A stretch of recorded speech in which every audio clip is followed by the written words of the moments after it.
مسیح یسوع میں آپ سب کی سلامتی ہو۔ آئیے اپنے سروں کو جھکاتے ہیں خداوند کی حضوری میں اور اس کی شکر گزاری کریں گے اس بات کے لیے کہ ہمارا خدا بھلا ہے، اس کی شفقت ابدی، اس کا پیار نرالا ہے،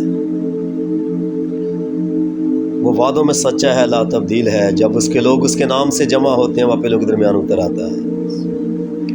آسمانی باپ، یسوع نام میں تیری شکر گزاری کرتا ہوں، تیری محبت، تیرے پیار کے لیے، تیری شفقت، تیری مہربانیوں کے لیے، تیری دی ہوئی نعمتوں اور برکتوں کے لیے، تیری قدرت اور برکت والے ہاتھ کے لیے، تیرے جلال کے لیے تیری شکر گزاری کرتا ہوں۔ اس بات کے لیے کہ تو ہمیں فضل دیتا ہے کہ ہم تیری حضوری میں جھکیں، تیری تعریف کریں اور تیری دی ہوئی نعمتوں کی شکر گزاری کرنے والے۔ ہماری مدد کر، ہماری رہنمائی کر اور اپنے کلام کو جاری کر تاکہ ہم تیرے کلام کے وسیلہ سے سیکھنے والے، برکت پانے والے ہوں۔ روح القدس گہرا کام کر، ذہنوں کو، سوچوں کو، خیالوں کو تیرے ہاتھوں میں دیتے ہیں، تیرے کنٹرول، تیرے فضل کے سپرد کر دیتا ہوں۔ یسوع کے نام سے مانگتے ہیں، آمین۔ خداوند کی نگوش کلام میں سے دیکھیں گے اپنی رہنمائی کے لیے تھوڑی دیر کے لیے زبوروں کی کتاب میں سے زبور 103 اور اس کی چند آیات پر آج غور کریں گے۔ خداوند کے کلام میں لکھا ہے پہلی آیت سے، اے میری جان خداوند کو مبارک ہے اور جو کچھ مجھ میں ہے اس کے قدوس نام کو مبارک کہے۔ اے میری جان خداوند کو مبارک ہے اور اس کی کسی نعمت کو فراموش نہ کر۔ وہ تیری ساری بدکاری کو بخشتا ہے، وہ تجھے تمام بیماریوں سے شفا دیتا ہے۔ وہ تیری جان ہلاکت سے بچاتا ہے، وہ تیرے سر پر شفقت و رحمت کا تاج رکھتا ہے۔ وہ تجھے عمر بھر اچھی اچھی چیزوں سے آسودہ کرتا ہے، تو عقاب کی مانند از سرے نوجوان ہوتا ہے۔ خداوند کی نگوش کلام کے پڑھے اور سننے پر اس کی برکت ہو، آمین۔ خداوند کا شکر ہو۔ اس زبور کے اوپر اگر دیکھیں تو ٹائٹل لکھا ہے خدا کی محبت۔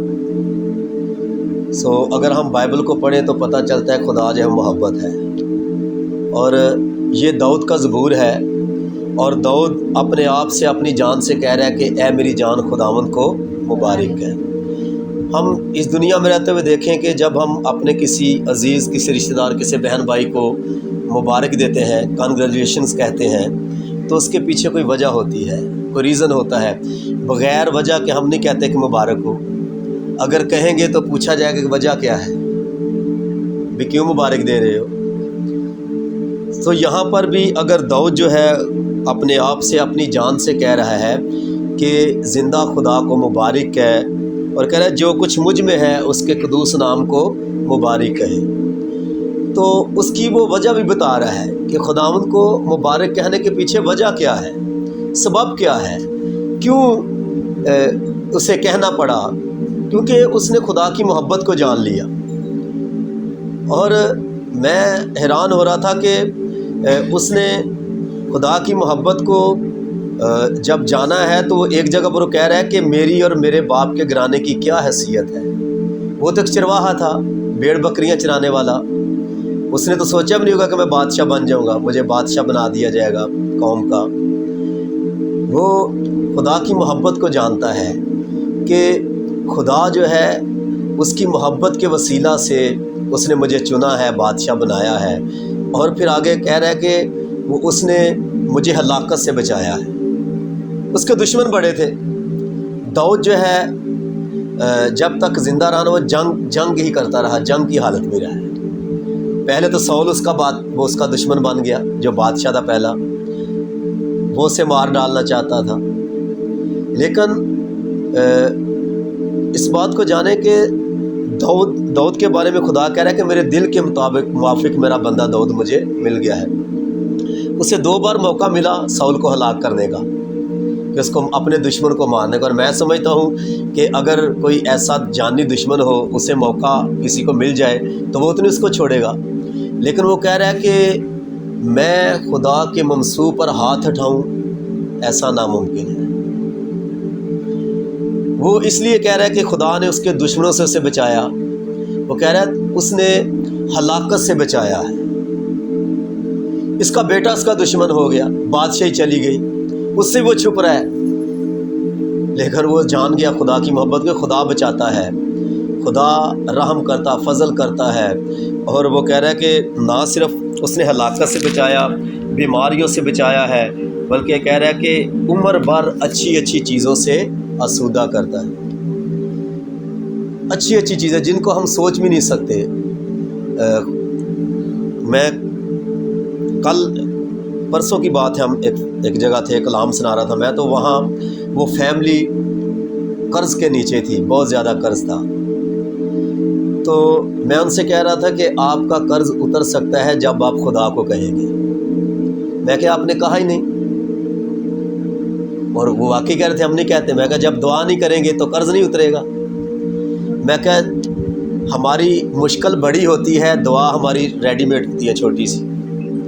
تو میں نے کہا آپ کو دعا کرنی پڑے گی، جھکنا پڑے گا خدا کے حضوری میں، بتانا پڑے گا خدا کو۔ میں کہا ہم تو آپ کو کہیں گے لیکن پرابلم تو آپ کی ہے۔ تو جب ہم خدا سے کہتے ہیں تو خدا ہمارے لیے بند دروازوں کو کھول دیتا ہے، کیونکہ اس نے خود کہا مانگو تو تمہیں دیا جائے گا، بھی مانگیں گے تو ملے گا۔ خدا کے ہاں کوئی بات مشکل نہیں ہے، ہماری پرابلم بڑی ہو سکتی ہے، لیکن اس بات کو جانیں کہ خدا کے ہاں کوئی بات مشکل نہیں ہے جی۔ وہ ہماری مشکلات پر یہاں پہ کہہ رہا ہے کہ عمر بھر اچھی اچھی چیزوں سے آسودہ کرتا ہے۔ ہماری امثال کی کتاب میں لکھا ہے کہ خداوند کی بدولت ہمارے ایام بڑھ جاتے ہیں، زندگی کے ایام اس کی بدولت بڑھتے ہیں۔ ورنہ دیکھیں بہت سارے لوگ ہیں پیدا ہوتے ہی اس دنیا سے چلے جاتے ہیں، بچپن میں چلے جاتے ہیں، جوانی میں چلے جاتے ہیں، لیکن یہ خداوند کا فضل ہے، خداوند کا رحم ہے، اس کی محبت ہے کہ اس نے ہمیں زندوں کی زمین پر رکھا ہوا ہے، ہمیں زندگی دی ہے، ہمیں اچھی اچھی چیزوں سے آسودہ کرتا ہے۔ نہ صرف چیزوں سے آسودہ کرتا ہے بلکہ لکھا ہے کہ عقاب کی مانند زور دیتا ہے، عقابوں کی مانند زور دے دیتا ہے۔ اور پھر خداوند کو یہ بات پسند ہے کہ جوانی کے ایام میں اسے یاد کیا جائے، یہ بات خدا کو بڑی پسند ہے۔ وائس کی کتاب میں لکھا ہوا ہے کہ اے جوان اپنی جوانی کے ایام میں خوش رہ، کہہ رہا خوب دل بہلا، خوب جی بہلا، لیکن لکھا ہے کہ یاد رکھ کہ خداوند ان ساری باتوں کے لیے تجھے عدالت میں لائے گا، پوچھے گا کہ بھئی جو میں نے تجھے وقت دیا، جو میں نے تجھے ٹیلنٹ دیا، جو میں نے تجھے روپیہ پیسہ دیا، وقت دیا، اس کو تو نے میرے لیے کتنا مینج کیا، کیسے مینج کیا، میرے ساتھ کتنا وقت گزارا، اس کے لیے ہمیں حساب دینا پڑے گا۔ لیکن اس بات کو جانیں خدا کی محبت جو ہے وہ بڑی عظیم ہے۔ ہم دیکھیں اس دنیا میں رہتے ہوئے غلطیاں بھی کرتے ہیں، نکمے کام بھی کرتے ہیں، لیکن وہ پھر بھی ہم سے محبت کرتا ہے، اور اس نے اپنی محبت جو ہے اپنے بیٹے کو اس دنیا میں بیچ کر دکھائی، صلیب پر اس نے اپنی جان دے کر دکھائی کہ جنہوں نے اسے مارا ہے، چھیدا ہے، کیل لگائے ہیں، ان کے بارے میں کہہ رہا ہے کہ اب آپ ان کو معاف کر، کیونکہ یہ نہیں جانتے کہ کیا کرتے ہیں۔ اس سے بڑھ کر اور کیا محبت ہوگی کہ اپنا آپ ہی دے دیا ہماری خاطر تاکہ ہم بچ جائیں، ہم ہمیشہ کی زندگی پا جائیں۔ ہمیں اس نے تاریکی سے چھڑا لیا، اور وہی خدا ہمیں نعمتیں اور برکتیں دیتا ہے، اولاد دیتا ہے، فیلوشپ دیتا ہے، رشتہ دار دیتا ہے، ہمیں اپنا کلام دیتا ہے، چرچ دیتا ہے تاکہ ہم اس کے ساتھ رفاقت رکھیں۔ اور زبور 91 میں لکھا ہوا ہے کہ خداوند کو جاننے کے سبب سے، اسے پہچاننے کے سبب سے، اس کے کلام پر عمل کرنے کے سبب سے لکھا ہے، خدا کہہ رہا ہے کہ میں نہ صرف اپنی نجات دکھاؤں گا بلکہ لکھا ہے کہ عمر کی درازی سے آسودہ کروں گا، لمبی عمر دوں گا کلام کے سبب سے، لمبی عمر۔ جب ہم تابع داری کرتے ہیں، خدا کے ساتھ چلتے ہیں، اسے مبارک کہتے ہیں ہر حالت میں، حالات کیسے بھی کیوں نہ ہو۔ اور داؤد نے اس بات کو سکھا دیا، اس کے لیے مشکلات آ گئی، پریشانیاں بھی آ گئیں، حالات اس کے خلاف ہو گئے، لیکن اس نے یہ نہیں کہا کہ خداوند میں تے تیرا نبی ہوں، میں نے تو بادشاہ بنایا ہے۔ اس نے کوئی گلہ شکوہ نہیں کیا۔ شکوے شکایت کے برعکس جب ہماری زندگی میں شکر گزاری ہوتی ہے نا، تو ہمارے مسائل حل ہونا شروع ہو جاتے ہیں، کم ہونا شروع ہو جاتے ہیں۔ آمین۔